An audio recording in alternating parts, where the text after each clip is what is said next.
name is Patricia Vandervort, and I was born and raised on the west side of Indianapolis. I have an older brother, a twin sister.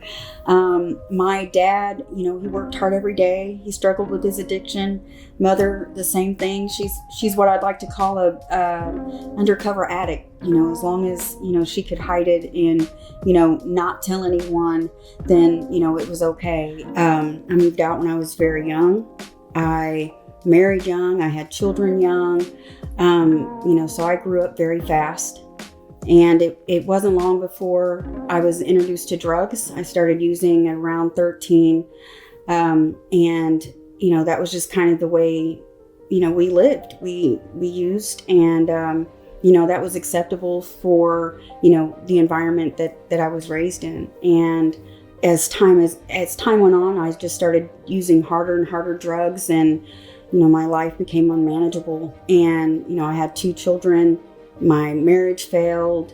Now I'm using hard drugs and committing crimes and doing all of the things that addicts do. And I've been arrested 27 times. The last time that I was arrested, my way of thinking was, this is just who I am. And I couldn't see anything outside of, using. And I had no intention on changing that.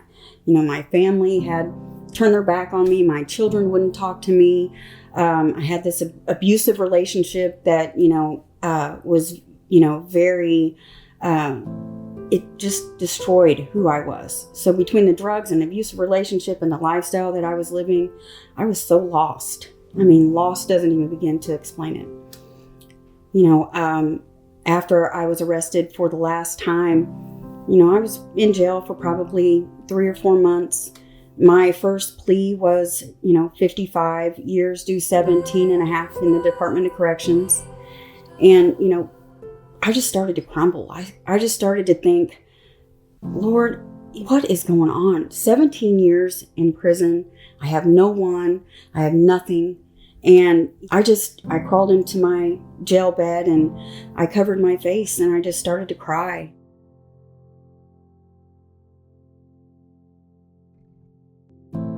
The deepest cry I've ever cried. Started praying the deepest prayer and just telling God, I can't do this. I cannot do this. And just like that, it was like a snap of a finger. I just felt this peace come over me. And, I'm trying to think of things that, would make me feel the way that I was feeling, because I just couldn't believe, how do I have all this peace? How do I not feel the way that I felt, all this turmoil? And, so I sit up in my bunk and I wipe my face and, I'm just like, I can't believe this. So I get down off the bunk and I go to get onto the phone and call somebody, and I'm thinking, no one's going to believe. They're going to think that I've completely lost my mind. And so I sit down on the bench and I just thank God. And I said, God, as soon as I get to prison, I'm going to get a Bible and learn about who you are. And that's what I did. So I was sentenced to 20 years, 6 Department of Corrections, 2 work release, 4 house arrest, and then non-reporting probation.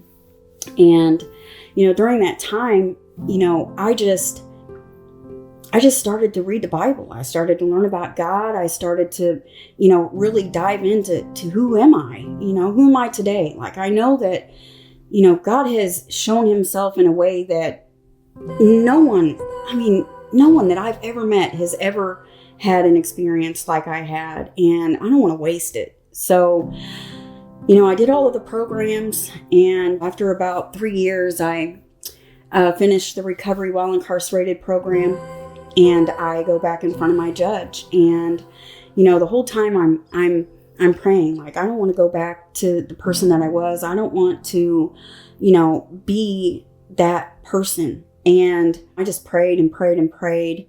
I asked, God just to guide me. God, you're going to put me where you need me. And, I had a case manager bring me a list of places that I could go when I was released. And Seeds of Hope is the only name that stuck out. It's the only place that wrote. They sent me an application that was 20 pages long, and I thought, good Lord, I just need help. I just want to get there. But whatever it takes to not go back to what I was before, whatever it takes. So I filled out the application and I was accepted. When I went back in front of the judge, she modified my sentence to 11 years house arrest.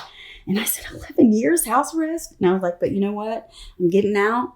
I have a place to go, and I'm just going to let God take over. And so I made it to Seeds of Hope, and, Sherry gave me the biggest hug, and, I just knew everything was going to be okay. I did whatever they asked me to do. And, I went to the blended church I couldn't wait to get there. Deanna was one of the ladies there. I'm like, I need a church to go to. And she's just like, go to the blended church. And I'm like, okay, I guess I'm going to the blended church. I got out on Thursday, went to the blended church on Sunday, and I just sat and cried during the whole service. I'm just like, God, thank you. I'm going to cry now because just, God is good. So I have been coming to the blended church since then. I got out in May of 2021. And since then, I've graduated the Seeds of Hope program. And, Marvetta Grimes, she was the executive director of Seeds of Hope for 23 years. She went through the program. She was a graduate. She, an amazing woman. And she took me into her office and she said, I'm going to be retiring soon. And I said, you're going to be here forever. You're not going anywhere. And, we laughed a little. She said, I'm going to Arizona, and she's going to go be with her family and do all of the things that she wants to do in her retirement. And I came back over to the Father Glenn home, and she called me a couple of weeks later, and she said, I'm going to be retiring soon. And I said, does she know that we just had this conversation? And she's like, I want to know if you want to take over for me when I retire. And we're just sitting there looking at each other. And I don't know what to say because, that's a big job. And, so I prayed and I prayed and I prayed.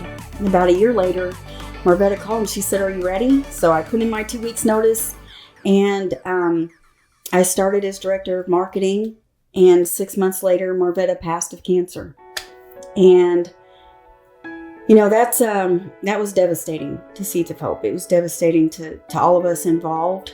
And, we didn't know what we were going to do. So I was kind of thrown into the fire. And, the Seeds of Hope board and Sean O'Connor, our board president, they've been nothing but supportive. I've gone to school. I've spent my existence trying to do what these women need from us. We have a purpose here at Seeds of Hope, and, we want to help all of the women that need us. And how do we do that? And, so we have our original Seeds of Hope home, 17 bed. This is going to be where you find a job, a sponsor, go to meetings. You're going to, learn relapse prevention, and you're really going to get on your feet. And, we have a step down from that, which is the Father Glenn, where you just get to practice everything you've learned. And it has definitely been a challenge. And, I've just leaned on God this entire time because He's the reason that I'm here. And, He makes all things possible. I mean, we can serve 75 women. We have 220 beds here, and we have a free medical clinic. We have a daycare on site. We have a gym. We have a computer room. We have, beauty barbershop that we have people come and volunteer. And that's only because God has been guiding us. This isn't us just saying, hey, this is what we're going to do. This is us leaning in and praying and trying to do everything that we can in God's will. And without any of that, none of us would be doing what we do. And so that's what I'm doing today with my life. And, it's all because of God. And hands down, none of this, I'm an addict that, has come from so many different avenues, and the only explanation of how I got where I am today is just God. There's no other explanation for that. So if you are struggling and you need help, reach out. just reach out. There are places you can go. There are people you can talk to. I'm available 24/7. This is my life. This is my purpose.